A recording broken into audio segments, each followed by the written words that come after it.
بسم اللہ الرحمن الرحیم۔ بائبل نے اسحاق علیہ السلام کو ذبیح اللہ کہا ہے۔ قرآن کی سورہ صفات میں بھی ابراہیم علیہ السلام کی قربانی کے واقعہ کا تذکرہ ہے، مگر ان کے کسی فرزند کا نام مذکور نہیں۔ علماء اسلام کے اکثریت کا نظریہ یہ ہے کہ وہ اسحاق نہیں، اسماعیل علیہ السلام تھے۔ اسحاق علیہ السلام کی شادی ابراہیم علیہ السلام کے بھائی ناہور کی پوتی ربیکہ سے ہوئی۔ اس وقت ان کی عمر 40 برس کی تھی۔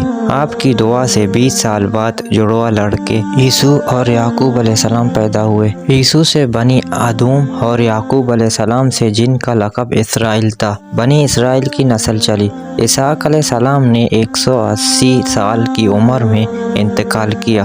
بعض محققین نے آپ کے زمانے کا تعین 23ویں صدی قبل مسیح کیا ہے۔ حضرت ابراہیم علیہ السلام نے اپنے ایک بیٹے اسحاق علیہ السلام کو بیت المقدس میں، جبکہ دوسرے بیٹے اسماعیل علیہ السلام کو مکہ میں آباد کیا۔ حضرت اسحاق علیہ السلام کے بیٹے حضرت یعقوب علیہ السلام تھے، جن کا نام اسرائیل بھی تھا۔ ان کی اولاد بنی اسرائیل کہلائی۔ قرآن مجید میں سورہ ہود، حجر، ذاریات، انعام، بقرہ میں آپ کا مجملاً ذکر ہے۔ سورہ مریم آیت 49 اور سورہ صفات آیت 112 کے مطابق آپ اللہ کے برگزیدہ نبی تھے۔ بائبل کے مطابق آپ ابراہیم علیہ السلام کے چھوٹے بیٹے تھے اور سارہ آپ کی والدہ تھیں۔ آپ پیدا ہوئے تو ابراہیم علیہ السلام کی عمر 100 سال اور سارہ کی 90 سال تھی۔ جائے پیدائش و وفات سرزمین شام ہے۔ اگر آپ ہمارے چینل پہ نئے ہو تو چینل کو سبسکرائب کریں، بیل آئیکن پریس کریں